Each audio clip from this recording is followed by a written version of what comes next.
Mga pagbasa ng mga salita ng makapangyarihang Diyos ukol sa paghahangad sa katotohanan. Paano sikaping matamo ang katotohanan? 18. Kapag kaya ng kanilang mga anak na mamuhay ng nakapagsasarili, ang dapat gawin ng mga magulang ay magpakita lang ng pagmamalasakit sa kanilang mga anak at ng karampatang pag-aalaga pagdating sa trabaho, buhay at pamilya ng mga ito, o magbigay ng naaangkop na tulong sa mga sitwasyon kung saan hindi kaya ng kanilang mga anak na isakatuparan o pangasiwaan ang isang bagay gamit ang kanilang sariling mga abilidad. Halimbawa, sabihin nating mayroong sanggol ang iyong anak at silang mag-asawa ay parehong napakaabala sa trabaho. Napakaliit pa ng sanggol at kung minsan ay walang mag-aalaga rito.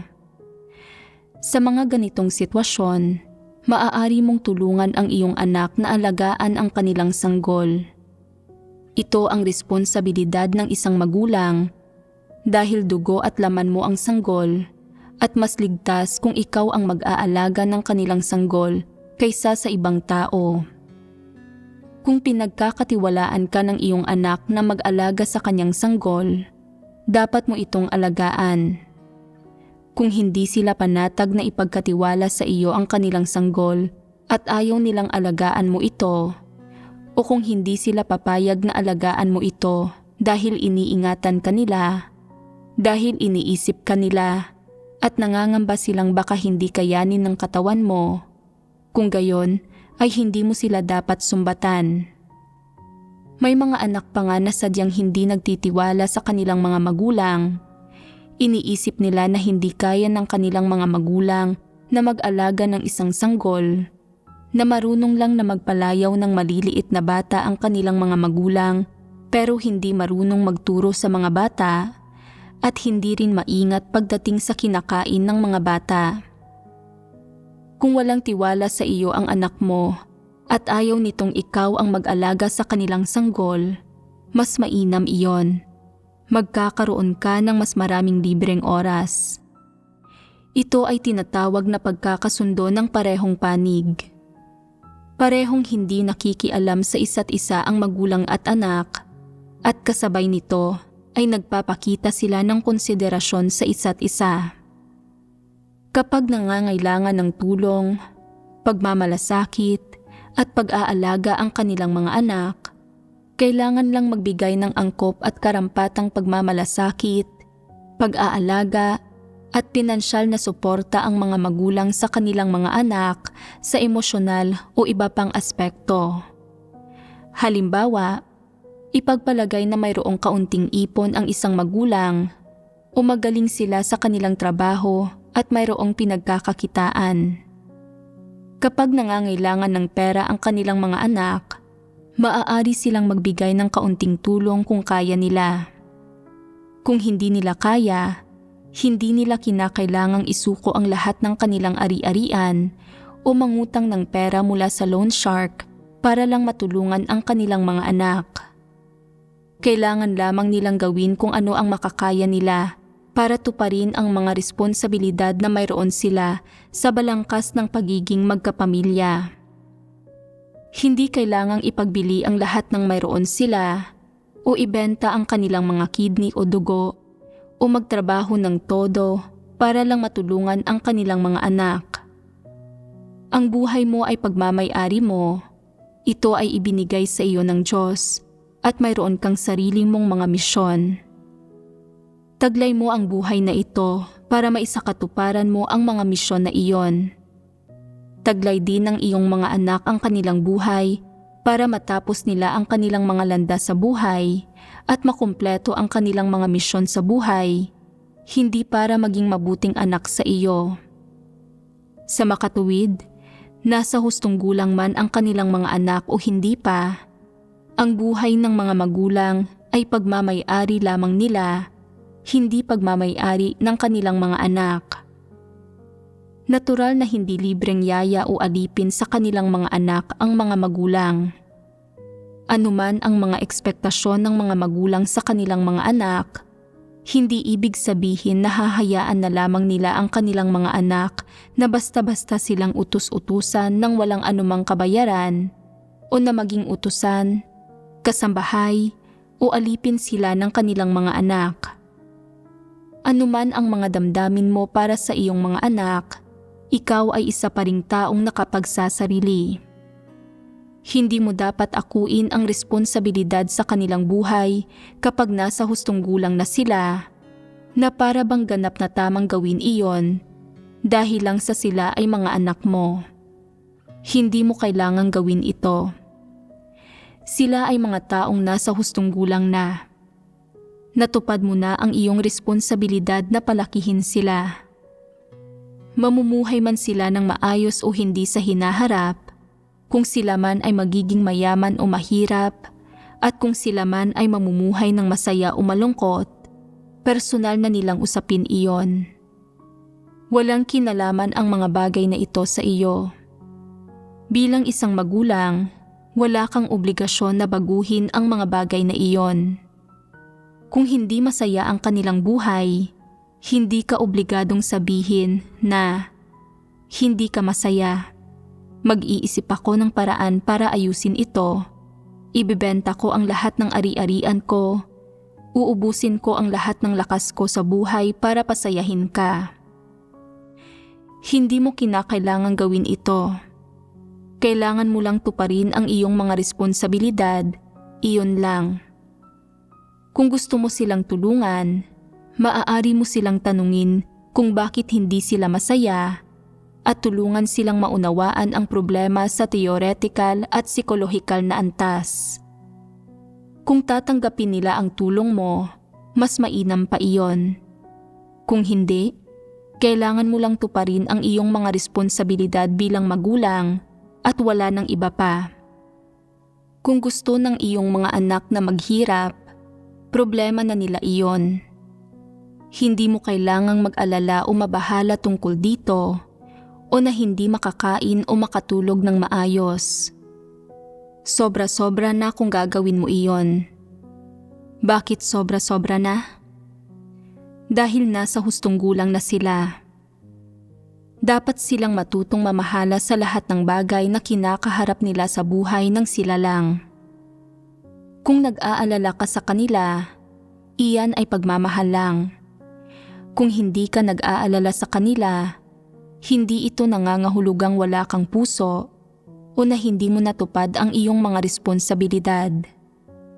Sila ay nasa hustong gulang na at ang mga nasa hustong gulang ay dapat humarap sa mga problema ng ganitong edad at pangasiwaan ang lahat ng bagay na dapat gawin ng mga taong nasa hustong gulang. Hindi sila dapat umasa sa kanilang mga magulang sa lahat ng bagay. Siyempre, hindi dapat akuin ng mga magulang ang responsibilidad sa kung magiging maayos ba ang mga trabaho, propesyon, pamilya, o buhay may asawa ng kanilang mga anak kapag nasa hustong gulang na ang mga ito. Maaari kang mag-alala tungkol sa mga bagay na ito at maaari kang magtanong tungkol dito, ngunit hindi mo kailangang lubusang pangasiwaan ang mga ito. Iginagapos ang iyong mga anak sa tabi mo. Dinadala sila kahit saan ka magpunta. Binabantayan sila kahit saan ka magpunta. At iniisip sila. Kumakain kaya sila ng maayos ngayon? Masaya kaya sila? Maayos kaya ang trabaho nila? Pinahahalagahan ba sila ng kanilang amo? Mahal ba sila ng kanilang asawa? Masunurin ba ang kanilang mga anak? Matataas ba ang marka ng kanilang mga anak? Ano ang kinalaman ng mga bagay na ito sa iyo? Kayang lutasin ng iyong mga anak ang sarili nilang mga problema. Hindi mo kailangang makialam. Bakit ko itinatanong kung ano ang kinalaman ng mga bagay na ito sa iyo? Ang ibig kong sabihin dito ay walang kinalaman sa iyo ang mga bagay na iyon. Natupad mo na ang iyong mga responsibilidad sa iyong mga anak. Napalaki mo na sila tungo sa hustong gulang, kaya dapat ay huwag ka nang makialam. Sa sandaling gawin mo ito, hindi ibig sabihin na wala ka nang gagawin. Napakarami pa ring bagay na dapat mong gawin. Pagdating sa mga misyong kinakailangan mong tapusin sa buhay na ito, bukod sa pagpapalaki ng iyong mga anak tungo sa hustong gulang, mayroon ka pang ibang misyon na dapat tapusin. Maliban sa pagiging magulang sa iyong mga anak, ikaw ay isang nilikha. Dapat kang humarap sa Diyos at dapat mong tanggapin ang iyong tungkulin mula sa Kanya. Ano ang iyong tungkulin? Natapos mo na ba ito? Inialay mo na ba ang iyong sarili rito? Natahak mo na ba ang landas tungo sa kaligtasan? Ito ang mga bagay na dapat mong pag-isipan. Tungkol sa kung saan susunod na pupunta ang iyong mga anak kapag nasa hustong gulang na sila, kung ano ang magiging buhay nila, kung ano ang magiging mga sitwasyon nila, kung magiging masaya at masigla sila. Walang kinalaman sa iyo ang mga bagay na ito. Nakapagsasarili na ang iyong mga anak sa panlabas at mental na aspekto. Dapat mo silang hayaan na makapagsarili, dapat kang bumitiw, at hindi mo sila dapat subukang kontrolin. Sa aspekto man ng panlabas na parte ng mga bagay-bagay, pagmamahal o mga ugnayan ng pamilya, natupad mo na ang iyong mga responsibilidad at wala ng ugnayan sa pagitan mo at ng iyong mga anak. Walang kaugnayan ang kanilang mga misyon at ang iyong mga misyon, at walang kaugnayan ang mga landas sa buhay na kanilang tinatahak at ang iyong mga ekspektasyon. Natapos na ang iyong mga ekspektasyon para sa kanila at ang iyong mga responsibilidad sa kanila. Natural na hindi ka dapat magkaroon ng mga ekspektasyon sa kanila. Sila ay sila at ikaw ay ikaw. Kung hindi mag-aasawa ang iyong mga anak, kung gayon, pagdating sa inyong kapalaran at misyon, kayo ay ganap na hindi konektado at mga individual na nakapagsasarili.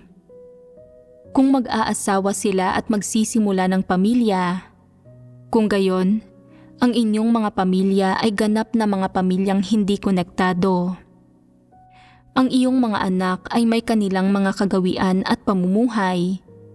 Mayroon silang mga pangangailangan ukol sa kalidad ng kanilang buhay, at mayroon ka ring mga kagawian mo at iyong mga pangangailangan ukol sa kalidad ng iyong buhay.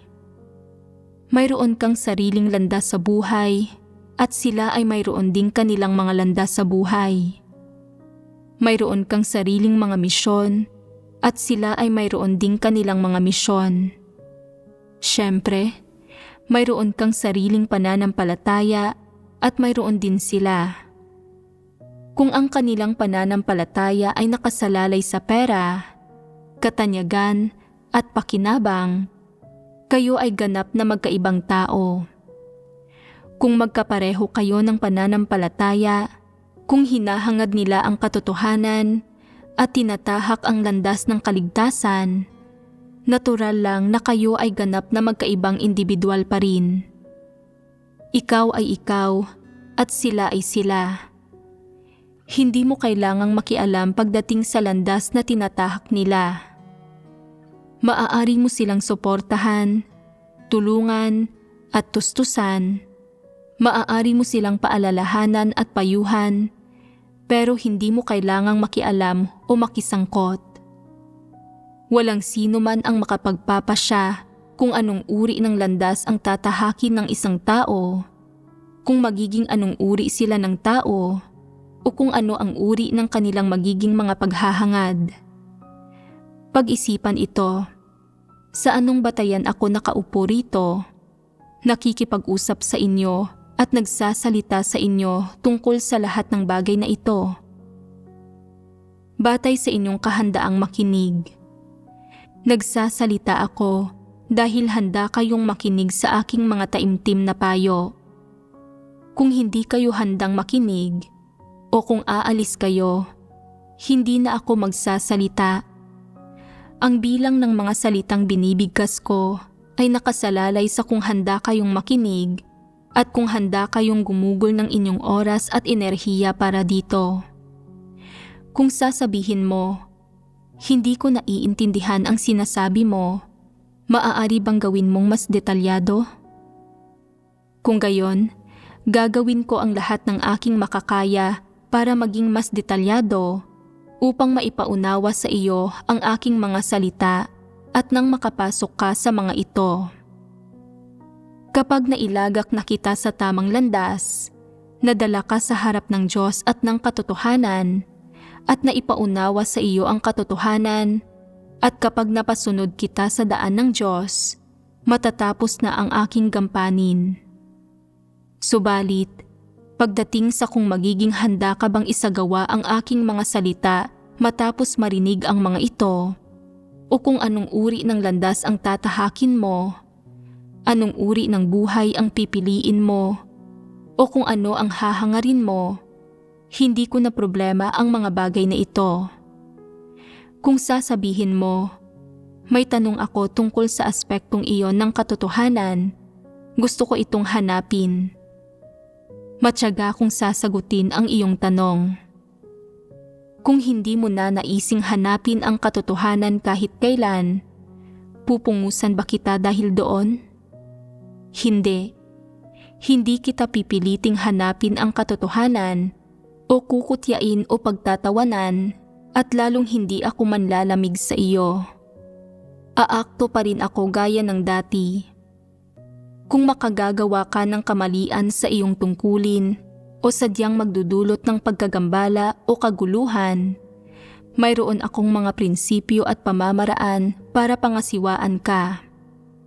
Subalit, maaaring sabihin mo na ayaw kitang marinig na nagsasalita tungkol sa mga bagay na ito at hindi ako handang tanggapin ang mga pananaw mo na iyan.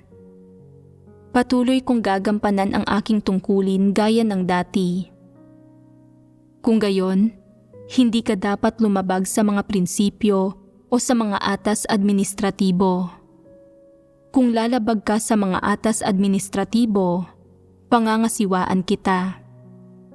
Ngunit kung hindi ka lalabag sa mga atas administratibo at kaya mong umasal ng maayos habang namumuhay ng buhay iglesia, hindi ako makikialam sa iyo kahit na hindi mo hinahangad ang katotohanan. Hindi ako makikialam pagdating sa iyong personal na buhay, sa kung ano ang gusto mong kainin, suotin, o sinong mga tao ang gusto mong makasalamuha. Binibigyang kalayaan kita sa mga aspektong ito. Bakit ganoon? Nalinaw ko na sa iyo ang lahat ng prinsipyo at nilalaman tungkol sa mga usaping ito. Ang natitira ay nakasalalay na sa sarili mong mga pagpapasya. Ang landas na pinipili mong tahakin ay nakasalalay sa kung anong uri kang tao. Malinaw ito. Kung hindi ka isang taong nagmamahal sa katotohanan, sino ang makakapilit sa iyo na mahalin ito? Sa huli, ang bawat tao ang may pananagutan sa landas na kanilang tinatahak at sa mga resultang papasanin nila. Hindi ko kailangang panagutan ito. Kung hahangarin mo ang katotohanan, gawin mo ng kusang loob. Kung hindi mo hahangarin ang katotohanan, gawin mo rin ng kusang loob. Walang pumipigil sa iyo. Kung talagang hahangarin mo ang katotohanan, walang maghihikayat sa iyo at hindi ka bibigyan ng espesyal na biyaya o mga material na pagpapala. Ginagampanan at tinutupad ko lamang ang aking mga responsibilidad. Sinasabi sa inyo ang lahat ng katotohanan na dapat ninyong maunawaan at kailangan ninyong pasukin. Tungkol sa kung paano kayo namumuhay sa inyong pribadong buhay, hindi ako kailanman nag-usisa o nakialam tungkol dito. Ito ang saloobing taglay ko. dapat ganito rin ang ipakita ng mga magulang sa kanilang mga anak. Ang mga taong nasa hustong gulang ay may kakayahang tukuyin ang tama sa mali. Nasa sa kanila na iyon kung pipiliin nila ang tama o mali, kung pipiliin nila ang itim o puti, kung pipiliin nila ang mga positibo o negatibong bagay. Depende ito sa mga pangangailangan ng kanilang kalooban. Kung masama ang diwa ng isang tao, hindi niya pipiliin ang mga positibong bagay. Ngunit kung nagsisikap ang isang tao na maging mabuti at nagtataglay siya ng pagkatao, kamalayan ng konsensya at pakiramdam ng kahihiyan, pipiliin niya ang mga positibong bagay. Kahit na medyo mabagal siya sa paggawa niyon, sa huli ay tatahakin niya ang tamang landas. Ito ay hindi maiiwasan. Kaya, dapat magkaroon ng ganitong saloobin ang mga magulang sa kanilang mga anak at hindi sila dapat manghimasok sa mga desisyon ng kanilang mga anak. Ang mga hinihingi ng ilang magulang sa kanilang mga anak ay, ang aming mga anak ay dapat na tumahak sa tamang landas, manampalataya sa Diyos, tumalikod sa sekular na mundo, at bumitiw sa kanilang trabaho. Kung hindi, kapag pumasok na kami sa kaharian, hindi makakapasok ang aming mga anak at mahihiwalay kami sa kanila. Napakaganda sana kung ang buong pamilya namin ay sama-samang makakapasok sa kaharian. Maaari kaming magsama sa langit tulad ng pagsasama namin dito sa lupa. Habang nasa kaharian kami, hindi namin dapat iwan ang isa't isa. Dapat magkakasama kami sa buong kapanahunan. Subalit, hindi naman pala nananampalataya ang kanilang mga anak sa Diyos, bagkus ay hinahangad ng mga ito ang mga makamundong bagay at nagsusumikap na kumita ng maraming pera at na maging napakayaman. Sinusuot nila ang anumang uso, ginagawa at pinag-uusapan nila ang anumang sikat, at hindi nila tinutupad ang mga kahilingan ng kanilang mga magulang. Bilang resulta, sumasama ang loob ng mga magulang na ito, nagdarasal at nag-aayuno ang mga ito dahil dito, nag-aayuno ng 1 linggo, 10 araw o ng 2 linggo, at nagsusumikap ng husto para sa kapakanan ng kanilang mga anak tungkol sa usaping ito. Madalas silang nagugutom na nakakaramdam na sila ng pagkahilo at madalas silang nagdarasal sa harap ng Diyos habang umiiyak. Subalit, kahit gaano pa sila magdasal o gaano man sila magsikap, hindi naaantig ang kanilang mga anak at hindi alam ng mga ito kung paano mamulat. Habang mas lalong tumatangging manampalataya ang kanilang mga anak, mas lalong naiisip ng mga magulang na ito na, naku, binigo ko ang aking mga anak, nadismaya sila ng dahil sa akin. Hindi ko na ipalaganap ang ebanghelyo sa kanila at hindi ko sila naisama tungo sa landas ng kaligtasan.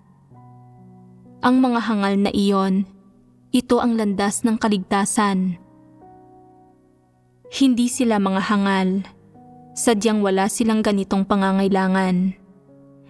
Ang mga magulang na ito ang mga hangal dahil sinusubukan nilang itulak ang kanilang mga anak patungo sa landas na ito, hindi ba? Kung may ganitong pangangailangan ang kanilang mga anak, kinakailangan pa ba ng mga magulang na magsalita tungkol sa mga bagay na ito? Kusa ng mananampalataya ang kanilang mga anak. Palaging iniisip ng mga magulang na ito, binigo ko ang mga anak ko. Bata pa lamang sila ay hinikayat ko na silang magkolehiyo at simula nang magkolehiyo sila, hindi na sila nag-iba ng landas. Hindi sila tumitigil sa paghahangad ng mga makamundong bagay at sa tuwing bumabalik sila, wala silang ibang kinukwento kundi ang tungkol sa trabaho, pagitan ng pera, tungkol sa kung sino ang itinaas ang ranggo o bumili ng kotse? Sino ang nakapag-asawa ng mayaman? Sino ang pumunta ng Europa para mag-advance studies o maging exchange student? At sinasabi nila kung gaano kaganda ang takbo ng buhay ng ibang tao. Sa tuwing umuuwi sila, ikinukwento nila ang mga bagay na iyon at ayaw kong marinig ang mga iyon, pero wala akong magawa. Kahit anong sabihin ko para mahimok silang manampalataya sa Diyos, ayaw pa rin nilang makinig. Dahil dito, nagkakaroon ng hidwaan ang mga magulang at ang kanilang mga anak. Sa tuwing nakikita nila ang kanilang mga anak, sumasama ang ekspresyon ng kanilang mga mukha. Kapag nakikipag-usap sila sa kanilang mga anak, sumisimangot sila. Hindi alam ng ibang anak kung ano ang gagawin at iniisip nila na hindi ko alam kung ano ang problema sa mga magulang ko. Kung hindi ako nananampalataya sa Diyos, edi hindi. Bakit ba palaging ganito ang trato nila sa akin? Akala ko pa naman, kapag mas nananampalataya ang isang tao sa Diyos, nagiging mas mabuting tao siya. Bakit napakaliit ng pagmamahal ng mga mananampalataya para sa kanilang mga pamilya? Masyadong nag-aalala ang mga magulang na ito sa kanilang mga anak na halos puputok na ang kanilang ugat at sinasabi nila na hindi ko sila anak. Pinuputol ko na ang anumang ugnayan namin. Itinatakwil ko na sila. Sinasabi lang nila iyon, pero hindi talaga iyon ang nararamdaman nila. Hindi ba't hangal ang mga ganitong magulang? Palagi nilang gustong kontrolin at pangasiwaan ang lahat. Palaging gustong pangasiwaan ang kinabukasan ng kanilang mga anak, ang pananalig at mga landas na tinatahak ng mga ito. Napakahangal nito. Hindi ito nararapat. Sa partikular, may mga anak na naghahangad ng mga makamundong bagay, mga anak na napromote sa mga posisyon ng pamamahala at kumikita ng maraming pera.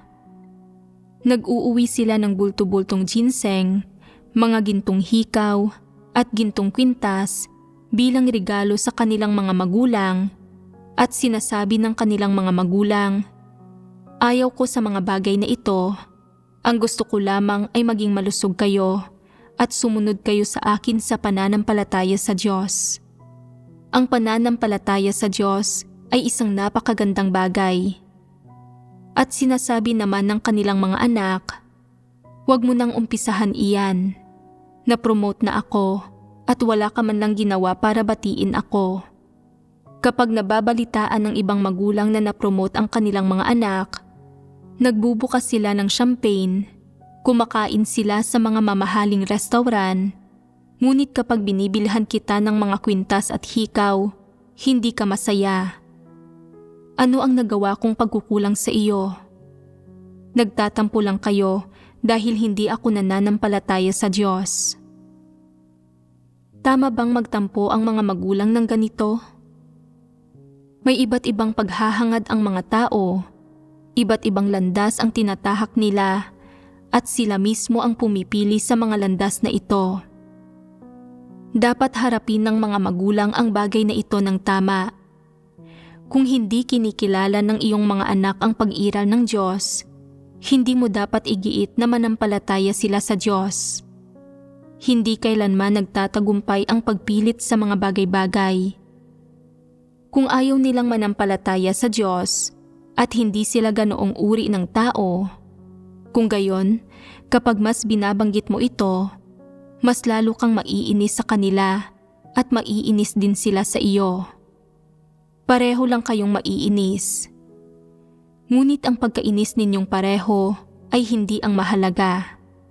Ang pinakamahalaga ay nakamumuhian ka ng Diyos at sasabihin niya na napakatindi ng pagmamahal mo. Dahil kaya mong magbayad ng napakalaking halaga dahil lang sa hindi nananampalataya sa Diyos ang mga anak mo at lubos na masama ang loob mo dahil hinahangad nila ang mga makamundong bagay. Kung isang araw ay kuhain sila ng Diyos, ano ang gagawin mo? Magrereklamo ka ba sa Diyos?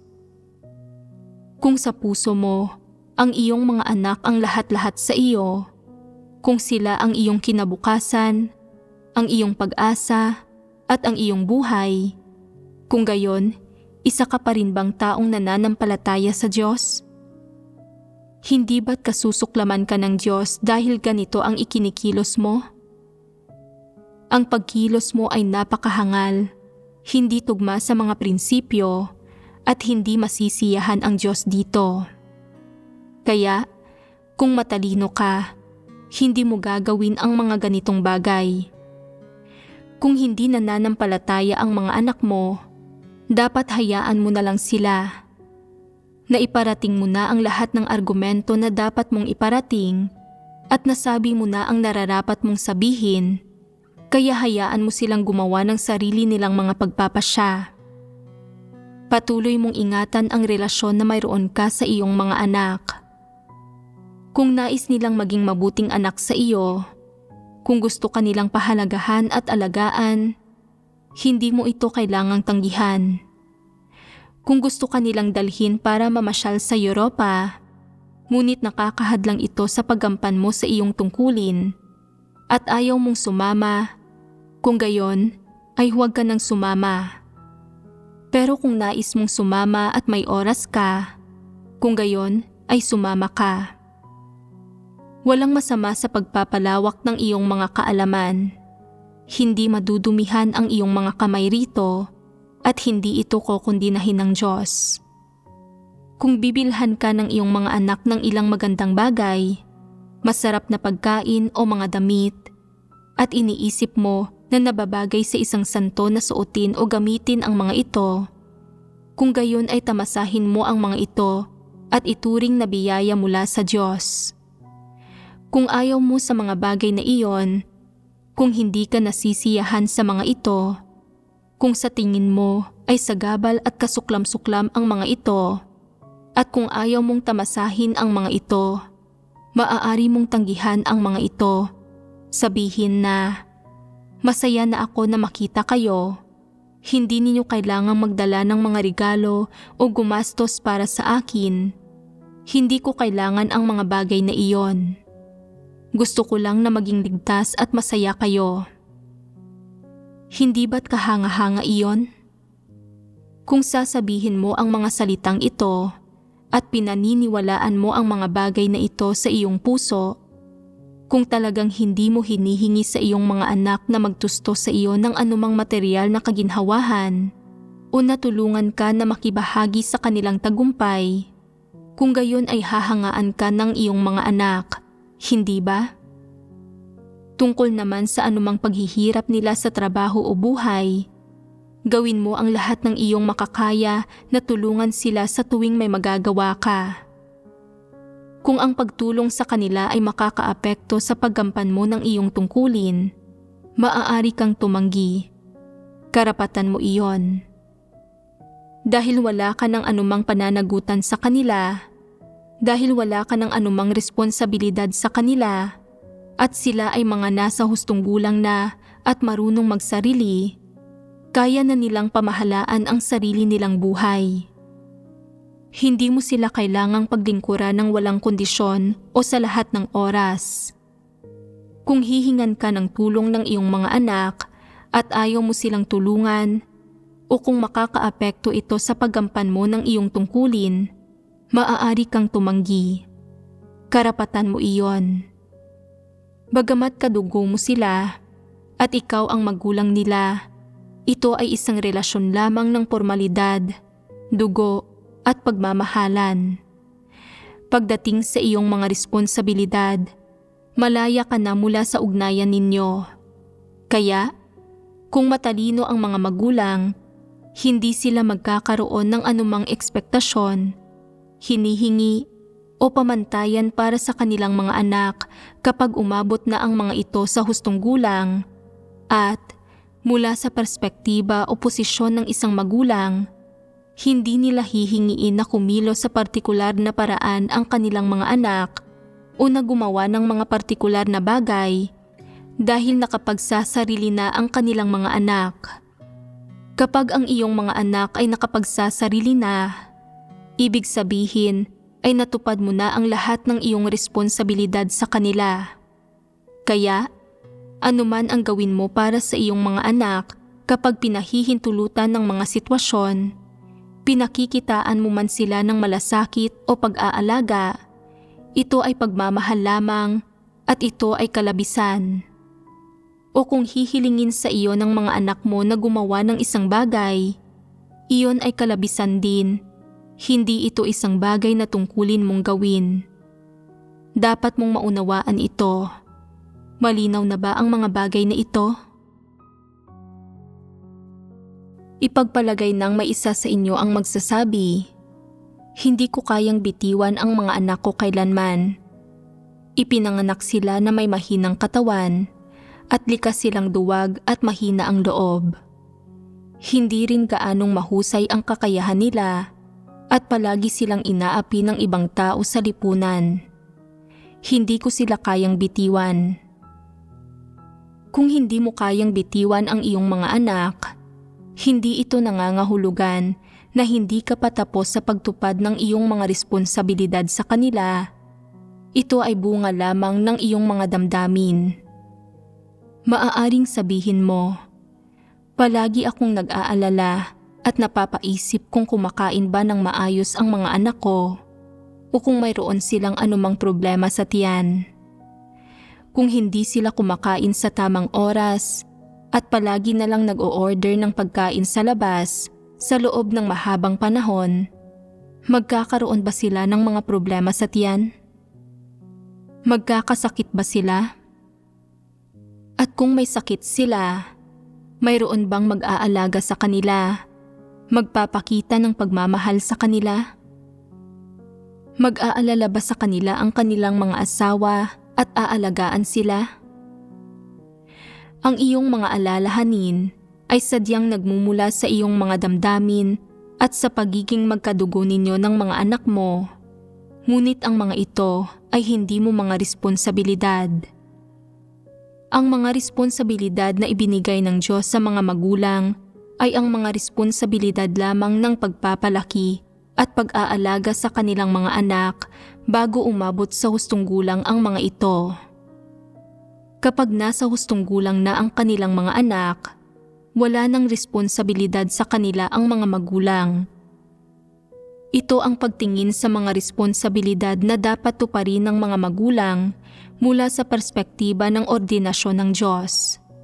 Nauunawaan mo ba ito? Gaano man kalakas ang iyong mga damdamin o kapag umandar na ang iyong likas na pagiging magulang, hindi ito pagtupad sa iyong mga responsibilidad. Ito ay bunga lamang ng iyong mga damdamin.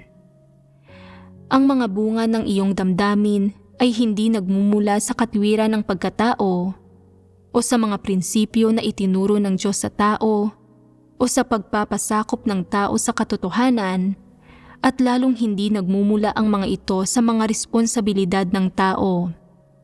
Bagkus, ito ay nagmumula sa mga damdamin ng tao. Mga damdamin ang tawag sa mga ito. May kaunti lang na pagmamahal at pagiging kapamilya ng magulang ang nakapaloob dito. Dahil mga anak mo sila, palagi kang nag-aalala sa kanila. Iniisip mo kung nagdurusa ba sila at kung sila ba ay inaapi. Iniisip mo kung maayos ba ang takbo ng kanilang trabaho at kung kumakain ba sila sa tamang oras. Iniisip mo kung may sakit ba sila at kung makakaya ba nilang bayaran ang kanilang mga gastusin sa pagpapagamot kung sakaling magkasakit nga sila.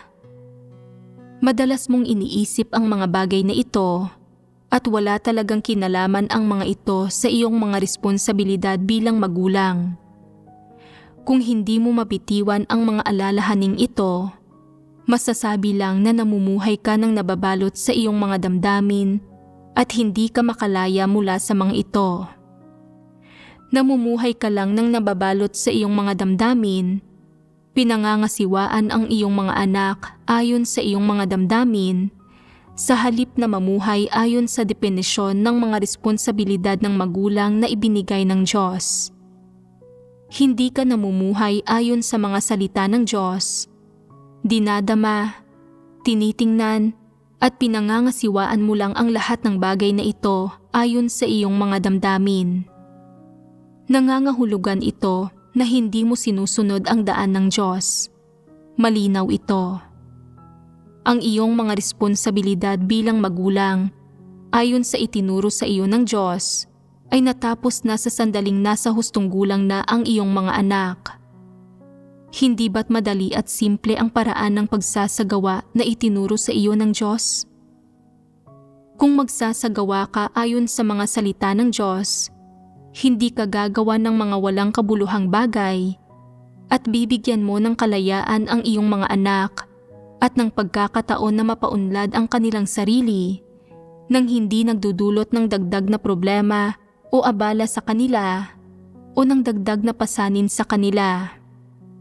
At dahil sila ay nasa hustong gulang na, ang paggawa nito ay magbibigay daan sa kanila na harapin ang mundo, ang kanilang buhay, at ang iba't ibang problemang kinakaharap nila sa kanilang pang-araw-araw na buhay at pag-iral nang may perspektiba ng isang taong nasa hustong gulang na, nang may nakapagsasariling mga pamamaraan ng isang taong nasa hustong gulang na sa pangangasiwa at pagtingin sa mga bagay-bagay, at nakapagsasariling pananaw sa mundo ng isang taong nasa hustong gulang na. Ito ang mga kalayaan at karapatan ng iyong mga anak. At higit pa rito, ito ang mga bagay na dapat nilang gawin bilang mga nasa hustong gulang na at walang kinalaman sa iyo ang mga bagay na ito. Kung palagi mong gustong masangkot sa mga bagay na ito, medyo nakakasuya iyon. Kung palagi mong sinasadya na isingit ang iyong sarili sa mga bagay na ito at makialam sa kanila, makapagdudulot ka ng gulo at pagkawasak, at sa huli, bukod sa salungat sa iyong mga kagustuhan ang kalalabasan ng mga bagay-bagay, higit pa roon, magiging tutol rin sa iyo ang iyong mga anak at magiging labis na nakakapagod ang buhay mo. Sa huli, mapupuno ka ng mga hinaing at magrereklamo ka na ang iyong mga anak ay hindi mabuti, masunurin o maalalahanin sa iyo. Magrereklamo ka na wala silang utang na loob, walang pagpapahalaga, at mga walang malasakit na ingrata. May ilang magulang din na walang modo at hindi makatwiran na iiyak, manggugulo, at magbabantang magpakamatay, ginagamit ang kung ano-anong panlalansi. Mas lalo itong nakakasuya, hindi ba?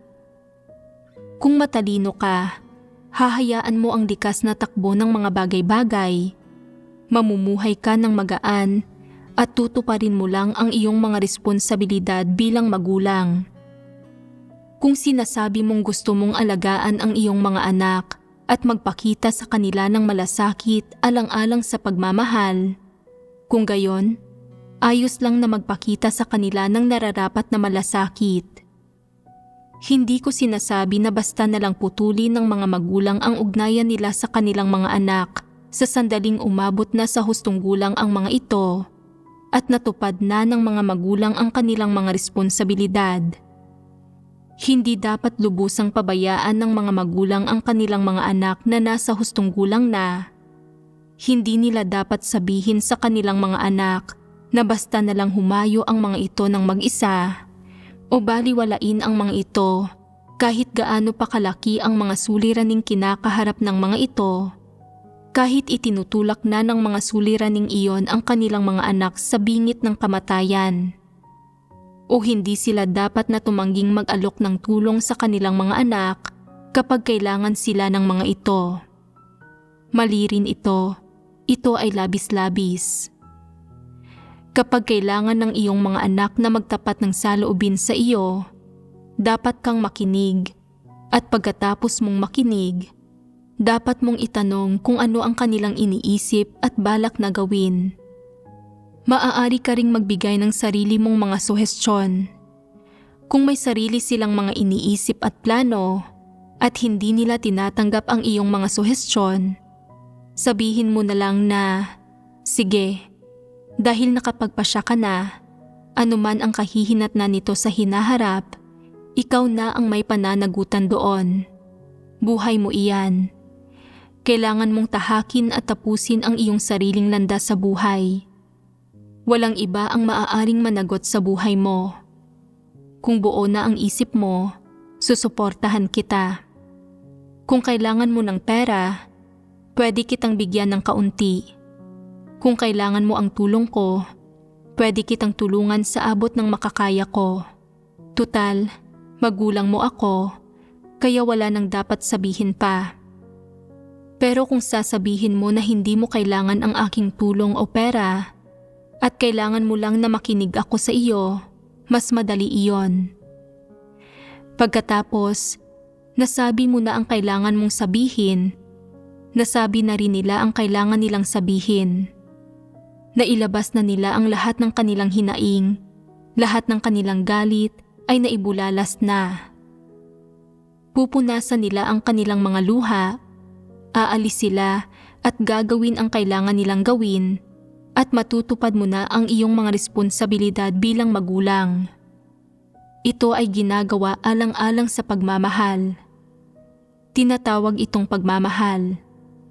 At bakit ganoon?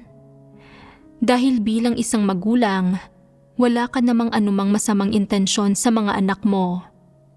Hindi mo sila pipinsalain, hindi ka magpapakana laban sa kanila o kukutyain sila, at tiyak na hindi mo sila pagtatawanan nang dahil sila ay mahina at walang kakayahan.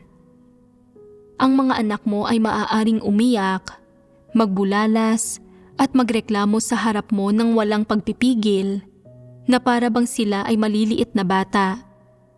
Maaari silang magmaktol, magmukmok o magpakasutil. Gayunpaman, pagkatapos nilang maibulalas ang kanilang mga emosyon at magmukmok at magpakasutil, dapat pa rin nilang gawin ang dapat nilang gawin at pangasiwaan ang anumang bagay na nasa harap nila. Kung magagawa nila iyon nang hindi ka gumagawa ng anumang bagay para sa kanila o nagbibigay ng anumang tulong, napakainam niyon at magkakaroon ka ng mas maraming libreng oras, hindi ba? At dahil sinabi na ng iyong mga anak ang mga bagay na iyon, dapat magkaroon ka ng kaunting pagkakilala sa sarili. Malaki na ang mga anak mo, nakakapagsarili na sila. Gusto ka lang nilang kausapin tungkol sa bagay na iyon, hindi nila hiningi ang tulong mo. Kung wala kang pag-unawa rito, maaaring iniisip mo na mahalagang bagay ito. Dahil sinabi mo ito sa akin, ibig sabihin ay nirerespeto mo ako, kaya hindi ba't nararapat lang na bigyan kita ng kaunting payo tungkol dito? Hindi ba't nararapat kitang tulungan sa pagdedesisyon? Ang tawag dito ay sobrang pagpapahalaga sa sarili mong kakayahan. Kinakausap ka lang ng mga anak mo tungkol sa bagay na iyon, pero tinatrato mo na ang sarili mo na isang napakahalagang tao. Hindi ito tama. Sinabi ng iyong mga anak ang bagay na iyon dahil ikaw ang kanilang magulang at nirerespeto at pinagkakatiwalaan kanila. Ang totoo, matagal na silang may sariling mga ideya tungkol dito, pero ngayon ay gusto mong palaging makialam dito. Hindi iyon naaangkop. Pinagkakatiwalaan ka ng iyong mga anak at dapat kang maging karapat-dapat sa tiwalang iyon. Dapat mong igalang ang kanilang desisyon at hindi ka dapat makisali o makialam dito. Kung gusto ka nilang makisali, maaari mo itong gawin.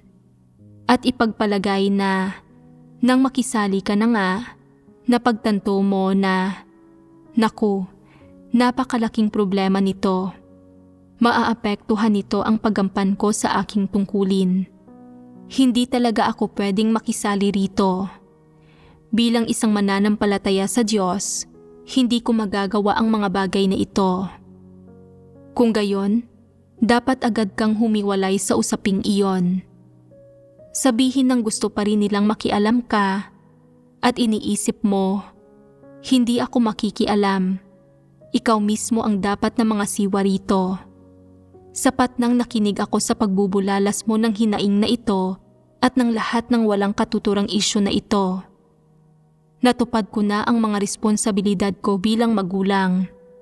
Hindi talaga ako pwedeng makialam sa bagay na ito. Mapanganib iyan at hindi ako makikisali dyan.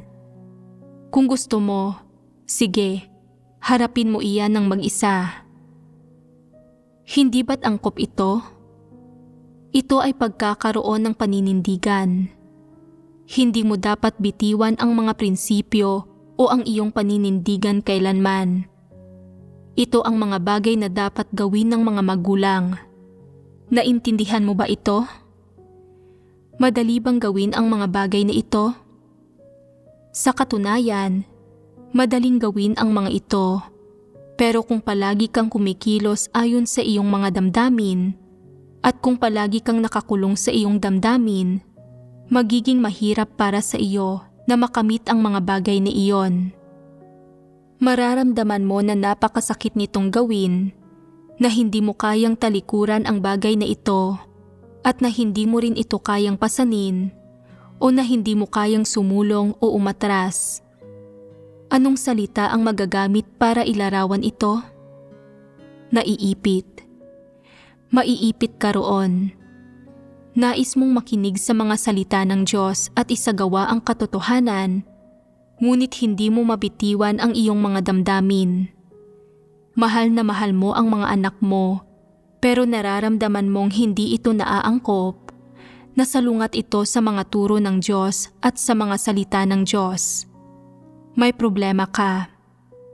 Kailangan mong magpasya. Maaari mong bitiwan ang iyong mga ekspektasyon sa iyong mga anak at hindi na magtangkang pamahalaan ang iyong mga anak. Bagkus ay hayaan silang maging malaya dahil sila ay mga nasa hustong gulang na at nakapagsasarili na, o maaari kang sumunod sa kanila. Kailangan mong piliin ang isa sa dalawang opsyon na iyon. Kung pipiliin mong sundin ang daan ng Diyos at pakinggan ang mga salita ng Diyos, at bibitiwan mo ang iyong mga alalahanin at damdamin para sa iyong mga anak, kailangan mong gawin ang dapat gawin ng isang magulang, mahigpit na kumapit sa iyong paninindigan at sa iyong mga prinsipyo, at iwasang gawin ang mga bagay na kinamumuhian at kinasusuklaman ng Diyos. Kaya mo ba ito? Sa totoo lang, madaling gawin ang mga bagay na ito. Sa sandaling bitiwan mo ang kaunting pagmamahal na kinikimkim mo, maisa sa katuparan mo na ang mga bagay na ito. Ang pinakasimpleng pamamaraan ay ang huwag makisali sa buhay ng iyong mga anak at hayaan silang gawin ang nais nila. Kung gusto ka nilang kausapin tungkol sa kanilang mga paghihirap, pakinggan mo sila. Sapat nang malaman mo na ganoon ang sitwasyon. Pagkatapos nilang magsalita, sabihin mo sa kanila, "Naririnig kita. May iba ka pa bang gustong sabihin sa akin? Kung gusto mo ng makakain, pwede kitang ipagluto. Kung ayaw mong kumain, pwede ka nang umuwi. Kung kailangan mo ng pera, pwede kitang bigyan ng kaunti. Kung kailangan mo ng tulong, gagawin ko ang makakaya ko. Kung hindi kita matutulungan, ikaw mismo ang kailangang maghanap ng solusyon." Kung igigiit nilang tulungan mo sila, pwede mong sabihin na, "Natupad na namin ang aming mga responsibilidad sa iyo. Ito lang ang mga abilidad namin. Nakikita mo naman iyon. Hindi kami kasing husay mo. Kung nais mong magtagumpay sa mundo, ikaw na ang bahala roon. Huwag mo na kaming isali. Medyo matanda na kami at tapos na kami sa ganyang responsibilidad. Ang responsibilidad lang namin bilang magulang ay ang palakihin ka hanggang nasa hustong gulang ka na. Tungkol sa kung anong uri ng landas ang tatahakin mo at kung paano mo pahihirapan ang sarili mo, Huwag mo na kaming isali sa mga usaping iyon. Hindi namin pahihirapan ang aming sarili kasama mo. Natapos na namin ang aming misyon sa iyo. May sarili kaming mga usapin, sariling paraan ng pamumuhay, at sarili naming mga misyon. Ang mga misyon namin ay hindi ang gumawa ng mga bagay para sa iyo, at hindi namin kailangan ang tulong mo para matapos ang mga ito. Tatapusin namin ang aming mga misyon ng kami lang. Huwag mo kaming isali sa iyong pang-araw-araw na buhay o sa iyong pag-iral. Walang kinalaman sa amin ang mga iyon. Ipahayag mo ng malinaw ang iyong sarili at tapos na ang usapan. Maaari kang makipag-ugnayan, makipag-usap, at makipagkumustahan sa kanila kung kinakailangan. Ganoon lang kasimple. Ano ang mga pakinabang sa pagkilos ng ganito? Sa pinakamababa, mapapangasiwaan mo na ang usapin ng pisikal na pagmamahal sa pamilya ng angkop at maayos. Ang iyong mental at espiritual na mundo ay magiging panatag. Hindi ka gagawa ng mga walang kabuluhang sakripisyo o magbabayad ng anumang karagdagang halaga. Magpapasakop ka sa gitna ng mga pamamatnugot at pagsasaayos ng Diyos at hahayaan mo siya na mga siwa sa lahat ng bagay na ito. Tutuparin mo ang bawat responsibilidad na dapat gawin ng mga tao at hindi mo gagawin ang alinman sa mga bagay na hindi dapat gawin ng mga tao. Hindi ka mag-aabot ng tulong para makialam sa mga bagay na hindi dapat gawin ng mga tao at mamumuhay ka ng ayon sa itinuturo sa iyo ng Diyos. Ang paraan ng pamumuhay na itinuturo ng Diyos ay ang pinakamagandang landas dahil dito maaari silang mamuhay ng magaan, masaya, maligaya at payapa. Subalit, ang pinakamahalaga, bukod sa magkakaroon ka ng mas maraming libreng oras at lakas para gampanan ng maayos ang iyong tungkulin at magpakita ng debosyon sa iyong tungkulin, magkakaroon ka rin ng mas maraming lakas at oras para maglaan ng pagsusumikap sa katotohanan. Sa kabaligtaran, kung ang iyong lakas at oras ay nakatali at abala sa iyong mga damdamin, laman, sa iyong mga anak, at sa iyong pagmamahal sa pamilya, hindi ka magkakaroon ng karagdagang lakas para hangarin ang katotohanan. Hindi ba totoo iyon? Kapag ang mga tao ay nakikilahok sa mga propesyon sa mundo, ang tanging iniisip nila ay ang paghahangad sa mga bagay tulad ng mga makamundong kalakaran, katanyagan at pakinabang, at kasiyahan ng laman. Ano ang ipinapahiwatig nito? Ipinapahiwatig nito na ang iyong lakas, oras, at kabataan ay pawang sinasakop at nilalamon ng mga bagay na ito. Makabuluhan ba ang mga ito? Ano ang makakamit mo mula sa mga ito sa huli? Kahit na magkamit ka ng katanyagan at pakinabang, wala pa rin itong magiging kabuluhan. Paano naman kung baguhin mo ang iyong paraan ng pamumuhay? Kung ang iyong oras, lakas, at isipan ay nasasakop lamang ng katotohanan at ng mga prinsipyo, at kung ang iniisip mo lang ay ang mga positibong bagay tulad ng kung paano gampanan ng maayos ang iyong tungkulin at paano humarap sa Diyos, at kung ginugugol mo ang iyong lakas at oras para sa mga positibong bagay na ito, kung gayon, iba ang makakamit mo. Ang makakamit mo ay ang mga pinakamakabuluhang pakinabang. Matututo ka kung paano mamuhay, paano umasal, paano harapin ang bawat klase ng tao, pangyayari at bagay. Sa sandaling matuto ka na kung paano harapin ang bawat klase ng tao, pangyayari at bagay, sa malaking antas, likas kang makapagpapasakop sa mga pamamatnugot at pagsasaayos ng Diyos. Kapag likas kang nakakapagpasakop sa mga pamamatnugot at pagsasaayos ng Diyos, hindi mo man lang mamamalayan na ikaw ay magiging isang uri ng tao na tinatanggap at minamahal ng Diyos. Pag-isipan mo ito, hindi ba't magandang bagay iyon? Marahil ay hindi mo pa ito alam, ngunit sa proseso ng iyong pamumuhay at ng iyong pagtanggap sa mga salita ng Diyos at sa mga katotohanang prinsipyo, hindi mo mamamalayan na ikaw ay mamumuhay, titingin sa mga tao at bagay, at aasal at kikilos ayon sa mga salita ng Diyos. Ito ay nangangahulugan na hindi mo mamamalayan na magpapasakop ka sa mga salita ng Diyos at magpapasakop ka sa kanyang mga hinihingi at tutugunan mo ang mga ito. Kung gayon, ikaw ay magiging isa ng uri ng tao na tinatanggap, pinagkakatiwalaan at minamahal ng Diyos nang hindi mo man lang namamalayan. Hindi ba't napakaganda niyon?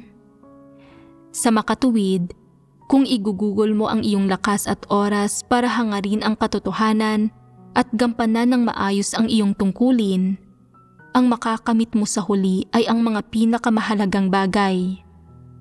Sa kabilang banda, kung palagi kang namumuhay para lang sa iyong mga damdamin, laman, mga anak, trabaho, at sa katanyagan at pakinabang, kung palagi kang sangkot sa mga bagay na ito, ano ang makakamit mo sa huli? Isang kahungkagan lamang. Wala kang anumang makakamit at lalayo ka ng lalayo sa Diyos at sa huli ay lubusan kang itataboy ng Diyos. Kung magkagayon, ang buhay mo ay magwawakas at mawawala ang pagkakataon mong maligtas. Kaya, dapat bitiwan ng mga magulang ang lahat ng kanilang mga emosyonal na pag-aalala, pagkagiliw at obligasyon sa kanilang mga anak na nasa hustong gulang na, anuman ang ekspektasyon nila sa mga ito.